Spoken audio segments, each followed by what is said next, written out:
গত রবিবার সকালে আচমকা কালবৈশাখী ঝড়ে মানুষের বাড়িঘর সহ মানুষের একমাত্র আয়ের উৎস রাবার বাগান ধ্বংস হয়ে যায়।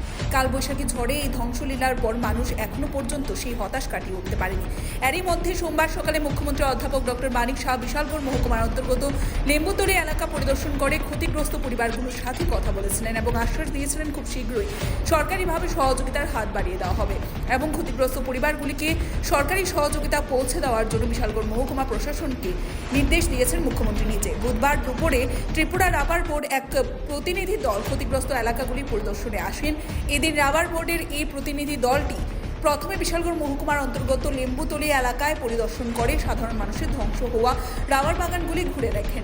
এদিন প্রতিনিধি দলটি জানিয়েছেন বিশালগড় মহকুমার অন্তর্গত গোকুলনগর সহ চাম্পামুড়া এলাকার ক্ষতিগ্রস্ত রাবার বাগানগুলির পরিদর্শন করবেন এবং ক্ষতিগ্রস্ত রাবার চাষিদের সাথেও কথা বলবেন। এদিন আবার রাবার বোর্ডের প্রতিনিধি দলটি প্রথমে লেম্বুতলী এলাকায় পরিদর্শনে আসলে সমস্ত ক্ষতিগ্রস্ত রাবার চাষিরা তাদের আবেগের কথা তুলে ধরেন এবং সাহায্যের আর্জি জানিয়েছেন। সেদিন প্রতিনিধি দলের আধিকারিকরা জানিয়েছেন এটি একটি দুঃখজনক ঘটনা যে হারে কালবৈশাখী ঝড়ে রাবার গাছ ভেঙে মাটিতে পড়ে আছে তা দেখে রাবার বোর্ডের প্রতিনিধি দলটি সংবাদ মাধ্যমের মুখোমুখি হয়ে জানিয়েছেন ক্ষতিগ্রস্ত রাবার চাষিরা যাতে ত্রিপুরা রাবার বোর্ডের তরফ থেকে আর্থিক সহায়তা পায় তার জন্য ত্রিপুরা রাবার বোর্ডের উচ্চপদস্থ আধিকারিকদের কাছে রিপোর্ট আকারে ক্ষতিগ্রস্ত রাবার চাষিদের আবেদন পাঠাবেন। Bureau report, Tripura news 8। Actually আমি এসেছি অর্ডার পেয়েছি গত কিছুদিন, তো এসডিএম হয়ে আমার বিপক্ষ আমাকে মেসেজটা ফরওয়ার্ড করেছে এবং অ্যাকর্ডিংলি আজ ক্ষতিগ্রস্ত এরিয়াগুলো একবার জন্য এসেছি।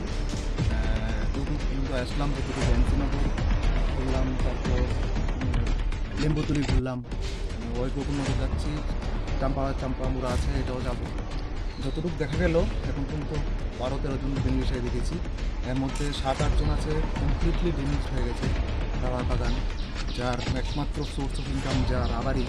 সো দেখে খারাপ লাগে। অ্যাকর্ডিংলি আমি আমার কর্তৃপক্ষকে মেসেজ করবো কমপ্লিট ড্যামেজ যেগুলো আছে উইদাউট রেজিগনেশন। আর বাকি আমার অফিসিয়াল যারা আছে তারা দেখবে ব্যাপারটা। আর আমি যথাসম্ভব চেষ্টা করবো ভালো করে রিপ্রেজেন্ট করার, যাতে করে বেনিফিশিয়ারি সম্ভব। কত কানির মতো ক্ষতিগ্রস্ত হয়েছে এরিয়াতে? মোটামুটি এখন পর্যন্ত 20 কানির কাছাকাছি পেয়ে গেছি। কতগুলা গাছ হবে? গাছ বলতে পারেন 1500-1600 গাছ এখন পর্যন্ত গাছ নষ্ট হয়ে গেছে কমপ্লিটলি। এখন এই বেনিফিশিয়ারি কীভাবে তারা তাদের ক্ষতিপূরণটা পেতে পারে?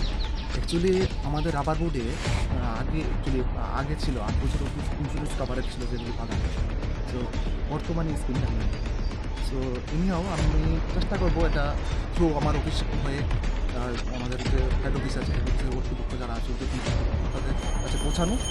নেক্সট তারা চিন্তা করবে কার কাছে এটা দেবে। আমি এতটুকু আমার পক্ষ থেকে আমি বলবো, আমি রিজনাল অফিসে পোস্টেড ডেভেলপমেন্ট অফিসার, আমার যত সম্ভব স্পট ভিউ ভেরিফিকেশন করে যত বেস্ট পসিবল এবং রিপোর্ট দেওয়া যায় বেনিফিশিয়ারির হয়ে, এবং যেখানে কমপ্লিট ড্যামেজ হয়েছে, যারা বেশি ক্ষতিগ্রস্ত হয়েছে সেটাকে হাইলাইট করা, যাতে করে আলটিমেট কথা হচ্ছে যাতে বেনিফিশিয়ারিরা কোনোভাবেই উতরে উঠতে পারে মানে তাদের এই আর্থিক অবস্থা থেকে।